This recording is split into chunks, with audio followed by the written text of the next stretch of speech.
video to the series on homelessness, mental illness, and addiction. Today we're actually going to be talking about addiction, or not, I'm sorry. We are going to talk a little bit about addiction, but we're actually focusing on mental illness today. And so most of you already know, this is Evan. Hi, it's good to kind of see you again. And so the great thing about the last guy that we had here is he actually did actually get into that program. So praise God for that. He's doing really well. Yeah, he's going through the normal frustrations and things that we go through. He's doing well, man. Yeah. That's awesome. Yeah. So we're gonna today scratch the surface. I can't speak apparently. We're gonna scratch the surface of mental illness, and this is a tough topic for I think both Evan and myself. You know, I've struggled with depression off and on in various different ways, and he has his own story to that. And so we're just going to kind of scratch the surface. So the first question is, what is mental illness, and how can it really be defined? And so I took the time, and I've already talked to Evan about this a little bit. Yeah. And I took the time to actually go to the American Psychiatric Association and get their actual definition and a few statistics related to that. So what they say that mental illness is a health condition involving changes in emotion, thinking, or behavior, or a combination of those. Mental illness are associated with distress and or problems functioning in a social, work, or family activities. And they also say that in any given year, there's nearly 1 in 5, which is about 19% of U.S. adults experience some type of form of mental illness. And 1 in 24, which is 4.1% of the whole entire population, which is pretty large in my opinion, has a serious mental illness. Diagnosed serious mental illness. Right. And then the last statistic that they have is 1 in 12, which is about 8.5%, has a diagnosable substance use disorder. So again, it is a form of addiction that we are talking about, but we're going to save that for the next video. But they also go on to say that mental illness is treatable, and the vast majority of individuals with mental illness continue to function in their daily lives. So, you know, this is interesting to me in a lot of ways, because I think that puts a really good definition on what we're talking about. It does. It's dealing with a lot of the aspects that we can kind of understand. I think that what happens with us is that when we're dealing with a whole person or we're looking at somebody, it's difficult to make that decision just in snap judgment about what they're going through at that specific time, because there's so many factors that are involved. But the definition of it having to do with distress and or problems in functioning in social, work, or family activities, it has to do with that singular person and how they deal with their environment or their life. It's not just the environment. It has to do with their response to what's going on because of what's going on with them. So I think it's a good definition. Yeah, it's just it just runs into one of the hardest things about it is that if you do some research on it, some people believe that substance abuse or substance use is mental illness because what you're doing is you're attributing yourself to a substance in order to get your fulfillment of life. But not only that, you start relying on a substance in order to function normally, which is what can happen with people that are diagnosed that take medication for a long period of time. Right. So it's I think that it's a good definition, Brad. So the next part of this is and this is a topic that I feel like you and I have talked about a lot, which is how does mental health affect our relationship with God and others? You know, specifically the way that we live, the way that we worship, and the way that we pray. Okay, well, the thing is having a relationship with God is first. It's always first to have a relationship with God, but we have to understand that when it comes to mental health issues, is that sometimes there are other factors that are involved. It's not just a spiritual attack or not just a spiritual condition. We have to understand that we live in a fallen world. I mean, there's people out there that believe that medication is unnecessary because if you would just change your diet, which a lot of people that I know do, ragamuffin vegans, really good burritos. Just had a burrito, it was awesome. Might go vegan. But anyway, I don't know. I like trees, but at the end of it, it's what you put into your body, or right. Even if you think about just generational sin. I mean, there's this whole debate about whether mental illness is is caused through hereditary or through your genes. And then, I mean, when you break it down completely, the only thing that you can go back to in all of this is sin. Right. So the best place to understand that is to understand who God is and His character is, and then understand what we are and how we relate in His image to Him for those things. And we live in a world that is so confused that the easiest thing for people to do with mental illness is to isolate. And the easiest thing for people to do that don't understand mental illness is to allow them to isolate. Right. So people just don't want to get hands-on and really deal with people or deal with problems.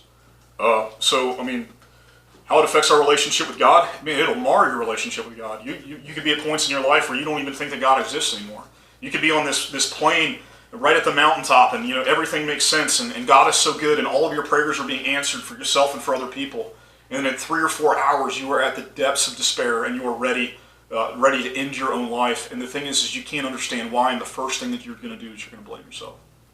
And that's the trouble. Tough. It's trouble, man. That's tough. It's trouble because we deny that part of people, and we live in a culture now that would rather deal with these issues at the surface. Brent said scratching the surface of something. Well, if I'm going to deal with something at the surface, then I'm only going to deal with the surface wound. I'm not going to have anything to deal with that cancer that's actually inside. Oh, I mean, I agree. I mean, there's no other way to really look at this for other than what it is. And I can speak for my own life. All of the stuff that I put myself through was all related to trying to disprove the existence of God and Jesus. I mean, we've talked about that before, about how at one point in my life, I was, and this is many years ago at this point now, I'll be honest with you, I was the last person that you would ever see getting on my knees and praying. Mm-hmm. I literally was. And I know that you struggle with similar things. Yeah, I think anybody, no matter how devout they are or not devout, is going to have that kind of struggle. Right. Because it's a lordship issue. Oh, it is, for sure. Yeah. I think and that leads into the next question, which is, how do we determine if someone is going through spiritual battles or mental illness? I know that you and I have talked about that a lot. We've talked about so many things. It's a blessing. Yeah. It's crazy to actually be on YouTube. You never think that you'd be doing that either. The thing about spiritual battles or mental illness is that you have to look at a few factors.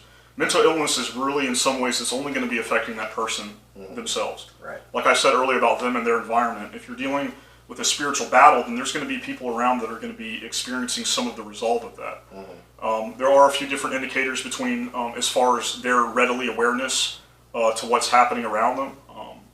A lot of it depends on even their ability to communicate and the things that they say, and if you can understand them. For me, the best way that and this kind of doesn't really make a lot of sense, but I understand I struggle. I'm going to be honest with you. I struggle with some things when it comes to mental illness. And if you ever learn more about me, I'll tell you about it. But the first thing that I do is when I'm sitting with somebody is I look directly into their eyes, and I try to find where their eyes are. I try to find what is it. Are they casting a stare that is past me sitting in front of them, or are they focused and in tune with what's going on at that point? Mm-hmm. And then you have to look at the body language. You have to understand the things that they're talking about. And it is, listen, for a doctor to sit down with somebody for 15 or 20 minutes and prescribe a medication that they have no idea what it's going to do for you, I don't think that is the best approach when dealing with people that might have mental illness. That's a very, very interesting point. But I can't advocate that they don't. Right. Because how would you? Everything that we have learned in life has come through experimentation. That's true. There's no way that any of this would have been built or anything would be happening or we would even have this information, this conversation, if people were not consistently passing and failing at different tests that they had in life. Now, mental illness it can be very, very sensitive. It can be very, very subtle. But I think what you need most when dealing with that is you need to have a compassionate heart. Yeah. Listen, if you're not dealing with somebody that believes in the love of God and has the hope and faith in their life that your life can change or that God might even have the capacity to change you in that factor, then that's what you're directed to. It has to be about the person and not about the mental illness. And because I'm a Christian and I advocate for Christ, I think that that's the most important thing that's going to be involved in the situation before I make any decisions about medication. I think you nailed it right there. I really do. Yeah. And don't get it twisted because, Evan, where he works at with the mission, deals with a lot of guys that are in this very situation to where they don't know kind of which way is up necessarily or left or right, or they're just in a weird spot in their life and they're looking for answers. And I feel like that can be misdiagnosed in some aspects sometimes. Now, this isn't all, every case is different, as you said. Which is really hard. I think that sometimes that's misdiagnosed in a spiritual battle, really, because how do we know where that person's at necessarily? So, I do believe that, if you need to be medicated, please do so. The horrible part about it is sometimes you just have to do the experiment. You have to, for me, when it came to me making that decision, so you know what, I'm tired of being in and out of homelessness. I'm tired of having a job and having a condo and having all of these things. I'm tired of losing everything that seems important to me in life. I'm just going to learn how to listen to people around me. And a lot of times the hardest thing to do when anybody's struggling, even if it's substance abuse, which could be considered mental illness, for all of these things over the course of history, everything is considered mental illness. If you really look at a lot of this, it's because it's sin. Right. Is that I had to make a decision because I had nobody in my life that I trusted their opinion or their counsel. I had to make a decision by looking at where I was and where I'd come from and where I wanted to be going, and I had to take a chance. I had to say, you know what, I'm going to go ahead and I'm going to take medicine, or I'm not going to. Right. And listen, every person should be able to make their own independent decision of that. And we still live in a world today where people are force-fed medicine. I mean, I was at the pharmacy the other day in an area that I like to go and hang out and drink coffee and stuff, and it was the woman that came into the pharmacy when I was looking around, and she had, maybe a 3-year-old kid with her who was walking up beside her, and she was asking about a prescription for Adderall. My heart just sank. I mean, that's a Class A amphetamine. It is. And, I think about a lot of the things that we're buying by popular demand so we can just throw something out of a problem instead of wrestling with it. And then when we wrestle with it, that is when we see the full fruit and reward of what we've done.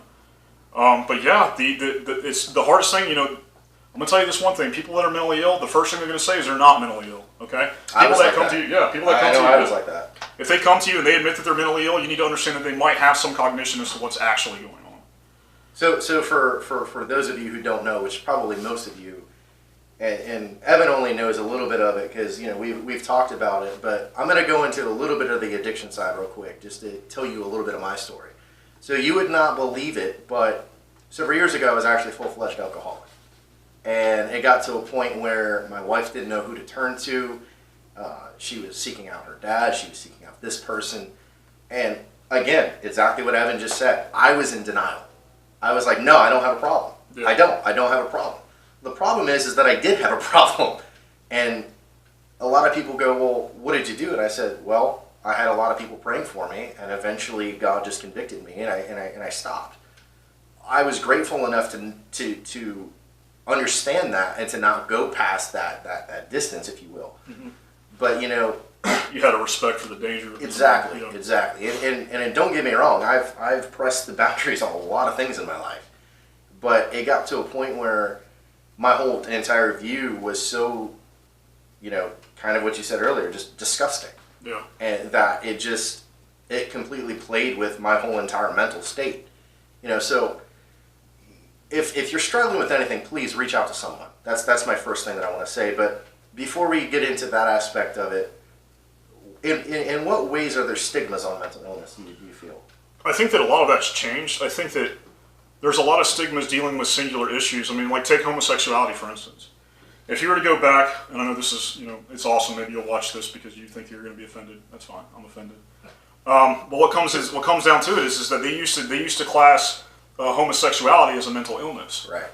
And that's not the only thing. There are lots of things across the field. I think that is just the most poignant. Is that our idea and our culture and our society, at least from our standpoint in time, not saying that 1,000 years ago or so they weren't experiencing some of the issues, but we're experiencing this right now from what we understand. I think it was accepted in society back then. I think that was the difference. It was huge stigma, and they fought everything. But I mean, you could even look at just the regular church movement now and understand that culture over time changes to the point that it associates with the place that it's at and with the people that it's doing. Right. And it's. You ever think about how many times you say "home"? Do you ever watch it? You say that? Sometimes, yeah. And that's all I heard last time on the show. Just wanted you guys to be aware of that. But the stigmas are real. If the dictionary, there it is again. If the dictionaries change, okay, every 30 or 40 years they're updating the dictionaries and they're adding new words to the dictionary. We have to understand that our concepts and our perceptions about what a stigma is changing. We live in a society where it's changing, and right now the stigma is that it's more acceptable now than it's ever been, especially in ministry. I'm surprised that I'm able to do some of the things that I'm able to do to help people as a result. Because isn't it crazy? It's just completely just absurd Yeah. sometimes. I mean, it's like there's some places in where we are today that are completely like, you just don't understand it, and it doesn't make sense. And then there's some things others. are accepted that shouldn't be, and it's vice versa, you know. Mm-hmm. So, ministry is a tough one for those of you who are watching that, are trying to understand ministry. Good luck, because I don't even understand it, and I consider myself, definitely in ministry, 100%. And You just think it's God's working. oh yeah. So I have another article pulled up right now, and this article is from the National Alliance on Mental Illness, and the article is 9 ways to fight the mental health stigma. And so it kind of, I think us just kind of going through it a little bit, maybe just talking about each point might be good. That might help with somebody. So the first point is talk openly about mental health. And I think that anybody that's struggling, whether it's PTSD, whether it's schizophrenia, bipolar, it doesn't matter. I think we have to talk about it. We have to bring it up to the forefront. I really do, and I think that's what we're trying to do right now. We're trying to be, aware of this and to try to tell you, look, you're not alone. Many of us have struggled. I know even my wife has struggled with various different things. Sometimes it's a temporary struggle. You understand? It is. Sometimes when people are diagnosed with serious depression, they might be medicated, or they might find a better way, diet, or whatever it is that they're doing, that they can cope with that for a period of time. Not all people. And for us, it was a diet. Yeah, in fact, absolutely. That's really what it was. But you're absolutely right. And I think that people need to seek that on their own. I think that you need to do the research. I think you need to study to show yourselves approved. And I think that you need to find out, and you need to talk to people that really care about you to make that decision. But to not talk about it, to keep things in the dark, to not bring to surface the things that are really bothering you, eventually it's just going to rot your soul. You just have to do something. Which actually is great that you said that, because that's actually the next point, is educate yourself and others. Mm-hmm. And, it's challenging to really understand how that we educate ourselves. Do we actually go to doctors? Do we read books? Do we go on the internet? Because I'm going to be honest with you, I don't believe everything that I see on the internet. Whoa, big surprise there. I just don't. I don't believe every single thing, but I try to find legitimate articles about whatever I'm researching, whether it's mental illness or ministry or whatever the case is. And I think that it is important for us to educate. It's definitely important. Well, I mean, the biggest thing that a lot of people deal with, even the people that I deal with on a daily basis, it's not that they're not smart or they're not capable or they're not gifted. Right. It's that they're uninformed. Right. So when we're holding back information that could help people, or when we're not taking the time to be patient and compassionate to teach them, then there's only one result in that, and that's they're not going to get the services that are available to them. Mm-hmm. And you have to understand we're responsible for that. Right. God has placed that responsibility in our lives, to be stewards of what He has given us and stewards over the people that we're in ministry with. And so you have to have some sort of education. Now listen, these things are things to help. They're not requirements. But I promise you that if you start to understand things about mental health, it's going to change your view about people. It's going to change your view about sin. It's going to change your view about God, and you're going to have to come to a point that the people are more important than the stigma. And to do that, you have to do these things, man. You have to educate yourself about it. I mean, even if you're trying to figure out something that you're doing, but remember, counsel. You have to talk to people about it. But just be very, very careful. Be very, very careful. So maybe you can kind of help me understand this next one. It says, be conscious of the language. I know that I've heard you talk to other guys about this, and personally, I don't understand it. So maybe you can kind of enlighten, not just me, but everybody that's watching about, what is this conscious language that they're speaking of? Okay. Let me read their comment real quick. Okay. What happens with stigmas, and I think this kind of breaks it down a little bit, is that there's a flow to life. There's a flow in a culture that we're a part of. And there's going to be times when we're swimming against it. There's going to be times that we're just going completely with that flow, where life is taking us. Mm-hmm. So if there's already a stigma that's present in the world, then it's easier for us to accept that before considering the possibilities that there would be something else. So the language is the words that we use are so very important. The Bible teaches about the words that you use. And words are it's a direct contact to somebody's heart. I mean, if you want to understand where they are and where their thought process is, you just need to listen to them for a while, because you will hear everything that they have to say about themselves when they're talking to you. That actually makes sense. Yeah. You just explained it. Well, this is the one thing I want to say is one of the things that we deal with the mission from time to time is calling people handicapped. Okay. Oh, yeah. So what does handicap mean? Because what happens is what we allow the men that are handicapped, and we do have a women and children's shelter, but I work on the men's side. We allow the handicapped to eat first and the handicapped to come in first. And I've got guys that come to me with full diagnosis that they have a complete mental disorder. They're considered completely disabled. So we're using the word handicapped in such a broad sense that it can mean multiple things. Right. That is exactly what a stigma does. A stigma is this idea or this thought that has taken power over everybody's life, so it's the consistent go-to instead of actually doing the research. So if we want everybody who's disabled to be coming in, everybody would be coming in at the same time. So you have to narrow down with your language, what is it you're specifically talking about? We're not talking about just being handicapped. We're not talking about just being disabled. We're talking about specifically, can they walk? How old are they? Do they need a breathing machine? I mean, technically are they in a speaking, wheelchair? So you know this about my wife. She has celiac disease. Yes. Did you know that she actually can get an actual disabled sticker because of her actually having that?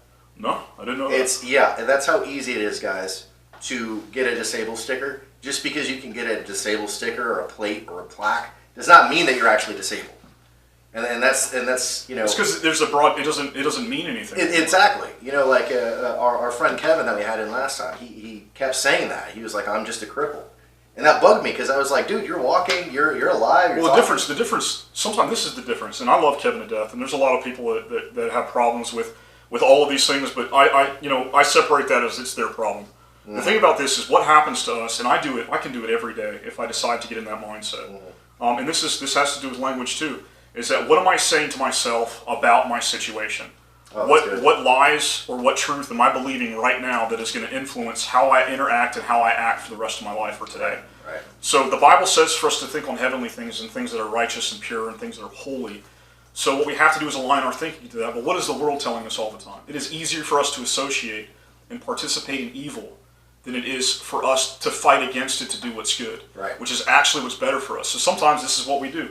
We think that the justifiable means for that is to dump on ourselves and to put ourselves down. Now you can be doing that for multiple reasons. You do that because you really feel that way. You could be doing that because you really are suffering from serious depression. You could deal with that because there have been a lot of things in your life that you have a hard time accepting that God's forgiven you for. So that's why we should never put a stigma on that when it comes to people communicating about their problems. That makes sense. The only thing that you can do is use the language that you have. We need to inspire hope in people. So when I go to the rescue mission, I don't want to see everything that's going wrong with the world. Right. I don't want to see men that are not capable, or men that are leeches on society. I want to see Christ in men. I want to look at the best of who they are, and I want to bring that out. Right. And it's not a manipulation of means, because there is a piece of them as a child of God that He loves. Right. So I think that the language is so important. How you speak to yourself, how you speak to other people, and then on top of all that, how you choose to speak to people when you're speaking into their life. Because if you use these generic terms, schizophrenia, ADHD, you know how many people make a joke these days about ADHD? Oh, I just have ADHD. It's not like that. It doesn't work like that. Right. We're moving ourselves into a way that we refuse to think about our situation. And I know I just went on a tangent. No, you're fine. Hope I didn't totally say. fine. I don't think I said as many times. So we're just gonna have an session with this. So the next two kind of go hand in hand, which is encourage equality between the physical and mental, and then showing compassion for those with mental illness. I think those kind of go hand in hand in my aspect. How do you feel about both of those kind of going together and then actually kind of separate? Well, we have to understand that we're all equal under God, though we don't live that way. Right. We have to accept the fact that we're not going to somehow develop into a higher social status that we can create a utopia on earth apart from who God is and from what His desire and plan is for life. So equality, we have to understand that the very base of all of this has to do with humility and understanding who you are and where you're from. And I would tell you this: you're robbing yourself of joy, you're robbing yourself of purpose, and all of these things to in any way think that you are completely different from somebody else or that you are better than somebody else. A lot of people in the church struggle with this, is to avoid dealing with their own sin. They choose self-righteousness. They choose the fact that they haven't done these things, so therefore they're not. But what you don't know is that when you start having these real conversations with people, they'll let you know that in some ways they're envious of the people that have gone through something, because they think that they have attained or they understand something or they reach people in a way that's not the same. And I think that that's a lie. I think that God is going to use you the way that He chooses to use you, by your heart and by the things that you do. You have to show compassion for everybody, but with mental illness, the hardest part about that is separating yourself from the problem. Because what it does is it turns into this vacuum that just starts to suck you in. Because it's so easy to get involved and be completely encompassed and entrapped in their world and not have the opportunity to speak out about what's going on. So the most important thing that I find when it comes to communication, it comes to compassion, it comes to encourage, is that you keep the conversation, you keep it moving in a positive direction, and you relate to facts. Listen, right. If I did not believe in the Bible, if I did not believe in Jesus Christ, if I did not believe that the Bible is true, and I did not believe that God is completely good in everything He is and who He does, then I would not have any foundation to encourage or have compassion for anybody. That's very true. It's an impossibility, because I don't even know what love is. So for me to go in there and say that I'm having compassion, I mean, in so many ways, all we have to do is be a vessel for what God is doing in that situation. Right. Because compassion is who He is. And I promise you, when God starts stirring and moving in your heart, you're going to have an anchor putting your heart into your stomach. Because they're going to be overwhelmed with this sorrow and this compassion, but inside of it there's going to be a subtle joy that helps you continue. How you speak to people that are in those places is so vitally important. If you've ever had one of those friends who says, you know, man, I'm about to go into this rage, you're the only person that can speak into my ear to stop me from going into a rage. And there have been friendships and relationships like that in life. You have to understand. You've done that for me a couple of times. Well, Jesus has got to be that friend. There's for those of you who don't know, I'm actually in seminary, and there was a class that I did not agree with the professor at all. Okay, it was a history class, and I had my own personal views on it. The professor had his views. Yeah, he's you talked about the cliff, though. Yeah. I mean, he really did, and I feel like we have to have those, and that kind of goes into the next part is empowerment over shame. You know, we don't have to feel shameful about not being okay. It's okay to be not okay. Yeah. You know, and that's tough for us to say, and yeah, that is in some ways it's kind of a faux pas in today's standards to say that, but it's really true. I mean, I'm not always okay, and it is really crazy to me because every single time I say that I'm not okay, you start texting me, another friend starts texting me, and another friend starts texting me. Yeah, don't be surprised how God. I mean, you'll see Him work. It's not a mystery all the time. You know, so I feel like we kind of already went over the empowerment over shame, and and what you just have to choose it, and you have to rest literally in the finished work of Jesus Christ. So the next is being honest about your treatment, which I think we've kind of already covered that as well. You know, yeah. Unless you want to add a little bit more onto that. No, the thing about I tell these guys all the time something that if you're not going to be honest with me, I can't help you. If you're not going to tell me that you have an addiction, if you're not going to tell me that you just don't know how to save money and spend it because nobody's taught you, if you're not going to tell me that you just experienced a huge tragedy, if you're not going to tell me that you're on the verge of giving up, if you're not going to share with people what's really going on, then how are they going to get the resources that they need to help you? I completely agree. And I mean, that is exactly where it is. But what happens is that there's this idea, there's this enemy in this world that if you speak anything about who you are in truth, that there's going to be this repercussion. So we have this unsteady fear in ourselves to actually open up and be who we are. And that's all God wants us to do, is to be who we are. You have to accept the fact that there is not shame in your sin. And that's the hardest thing for us to do because we have an enemy that just wants to shame us. And don't be confused. Some people want to shame themselves. It's true. I mean, I've it's done crazy. That myself. Yeah.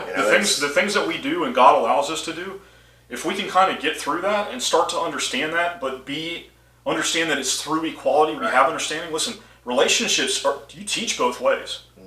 I mean, it could be a 1-year-old. You have to understand that when you think that you are unable to learn anymore, then you would become no use to people. Absolutely. And I mean, in so many ways, what use are you to God? So if you want to deal with a stigma, you have to understand that it is something that was created, and chances are it's a glass house. It does not exist. It's exactly what it stands for. It's an idea that has been placed on something else, but has absolutely no weight and value unless you put it in it. It's a very, very interesting way to look at it. You got to put your value into something that's true and something that's real. Listen, it's a war. It's one thing to be in a state to inspire and to encourage people on the basis of truth. It's another thing to start living that truth out when you are in the midst of that furnace. Right. That is when it gets really, really dangerous. I completely agree. Yeah, I really do. You know, and that's the one thing that I try to do. I have to keep it honest with people. I say, hey, am I allowed to make mistakes? Can you accept the fact that I make mistakes? Well, we're all sinners. I mean, we're all going to make mistakes in some way, shape, or form. I'm sure I have made several mistakes doing this video. already. Yeah. And, you know, and I'm not trying to... But that doesn't mean that you are a mistake. No. That's the difference. Of course, Yeah. yeah. So the last two I'm just kind of put together and do it briefly, which the last two in this article that we're kind of talking about is letting know when the media is being stigmatizing, and then the last one is don't harbor self-stigma. And honestly, I kind of take all of social media, even sometimes YouTube, with a grain of salt because of who's talking. And don't take that the wrong way. Please do not, because I want to know the research for myself. Well, you're not going to find truth in what the media shows you. Exactly. And this is the thing. You can't. This is what people do these days. They develop their self-stigma because of the media. If you're spending more of your time in media than you are in real life, then that's what you associate with. Right. And that's what you have to understand. There has to be a dividing line. You know, it's one thing I love about Brent and his wife is that, I mean, in so many ways they're holistic. I mean, they would survive anywhere because they appreciate the things that they have, and they use everything that's been set before them, and they're disciplined enough to do the things that God has called them to do. And when I think about things like that, I realize is what it teaches me in my personal life is we have to set boundaries on the things that we are allowing in and out. Absolutely. Because you're going to deal with self-stigma. You're going to deal with the fact that you want to be hard on yourself because you think that you deserve it or because you want pity from people. You have to understand that people cannot offer pity.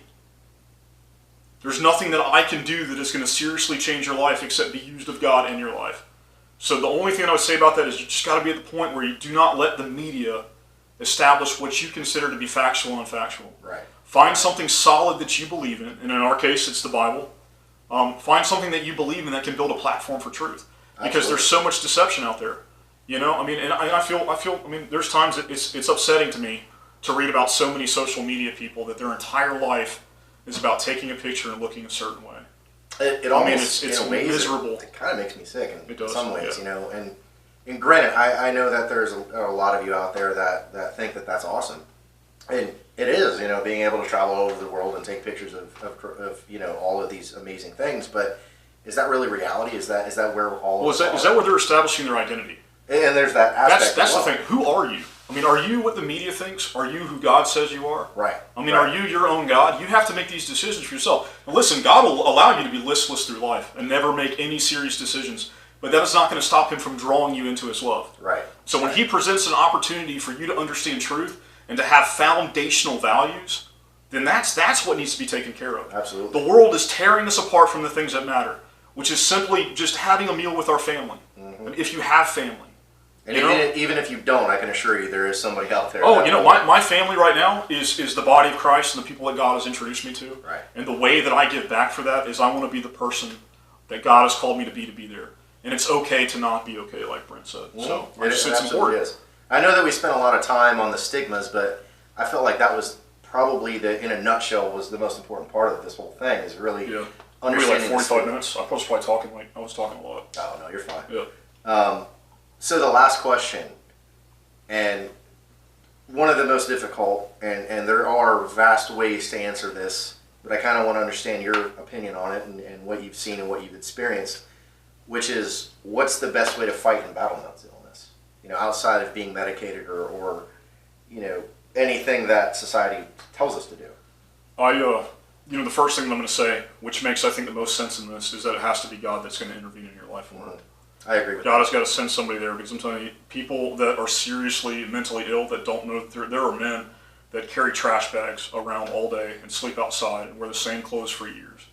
I mean, you have to understand how the depths of what happened, and then you might not ever really understand why. Mm-hmm. But it doesn't make them any less of a person. No, it doesn't. The dignity issue is the equality issue. So the best ways to fight and battle mental illness is some of the things that we talked about with stigma. You need to be careful about your language. You need to have intent. You need to be genuine. You need to be educated, and you need to have a foundation. Like I said, the Bible. I read a really great article earlier when I was on my way here about some of this, and it was beautiful because she was relating Jesus' battle to what Jesus was going through in the garden to before his crucifixion, as to us always being in the garden or not being in the garden. So what we really need to do, and what I got out of that, is that you need to realize that this is only for a season. You need to realize that things are not always going to be like this. You need to realize that if you've accepted Christ in your life, He's taking you to a better place, and He's going to get you out of the garden. Right. But in so many ways, truth has to be interjected into your life. And I don't think that it happens for anybody by accident. It doesn't. When God presents an opportunity for you to see truth, He's going to give you the opportunity to understand it, and then you're going to make your decision whether to deny it or not.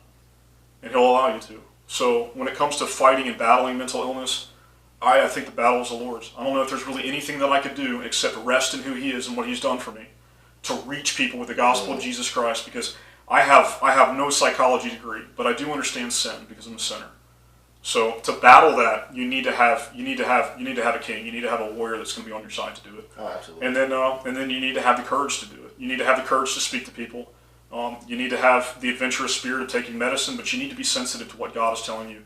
And above all of these things, if you have any kind of clarity, you need to be sensitive to your body. Okay, when you go and you sit in front of a psychiatrist, a psychologist, a therapist, a nurse practitioner, they're asking you how you feel on the medicine. Okay, you might only spend 15 or 20 minutes with them. Now, if they have compassion and they are there with you, then they're going to notice the subtle differences, which means that the time would be an appropriate thing. But to battle this, you have to give it to the Lord. You have to allow people into your life. You have to talk about those things that are going on with you.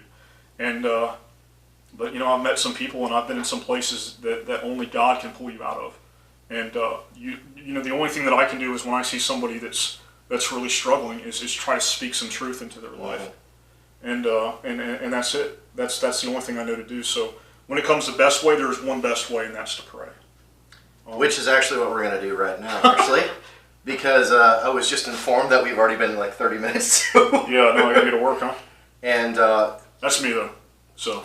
But anyways, there's a lot of right and wrong answers, and there's a lot of different ways to look at mental illness. But I just wanted to raise awareness, and I know that this is a huge passion for Evan, and it's also a passion for me as well, because I feel like a lot of us are misinformed. But let's go ahead and pray for not just us, but also for you. If you are struggling right now with any form of mental illness, if you are contemplating suicide, I encourage you to seek out help. And not just help by calling a line, but to seek out Abba Father, to seek out the Father in heaven, because He's the only one that can bring you out of this. So, Heavenly Father, I just ask that if there's someone listening to this video right now or watching this video and that they are struggling with some form of mental illness, I ask that instead of going through with a suicide or doing any type of substance or anything like that, Father, I ask that they get on their knees and they fall on their face and they come to you, Lord. And it looks different for everybody else, but I ask that whoever's out there that's struggling right now with this, I ask that in Jesus' name that they just come to you and they lay their sin and they lay down everything at your feet, and that they are truly able to understand that they need help, and that help can't come from medication or from people. It has to come from you, Father. So I just ask that in Jesus' name. Amen. Amen. So as always, again, I'm going to say it one more time. If you are struggling with mental illness, please, I'm actually, at the end of this video, I'm actually going to give you the 1-800 number to call if you actually are dealing with any type of suicidal thoughts, or any type of anxiety. Please, I encourage you to call that number. And don't wait, okay? The biggest problem with a lot of people is that they wait, and that's how bad things happen, and that's how people actually really go through with this. So. Also, the one thing I want to say is if you have people, you have to understand, you have to be aware of all of the people that are around you in your life. Right. Sometimes there are very, very subtle signs to what could be happening, and it is an awful thing to live with the regret of thinking that there was something that you needed to do to stop it. Right. Suicide is a very real issue. Kids start thinking about that stuff at 4 or 5 years old. I think I was about 6 or 7 when I first started. It's like, you might not even completely understand life and death, and then you're at the point of taking your own life. So, get to somebody, but guys, all of us as a family, even as people, even from human to human, we need to be sensitive to other people if we really want the best for them. Right. You need to be aware, and you need to ask them hard questions. So if you like this video, I encourage you to please like, share, and subscribe. And if you want to be up to date on all of our videos, please hit that notification bell. And the next one that we're actually going to be covering in this little mini series, if you will, is addiction, and I think that one will be probably pretty interesting. And, Yeah. we'll have to be controlled on that one a little I'm bit kind of like too. on the right field, left field, but I don't catch. But that's all we have time for today, guys. And don't forget,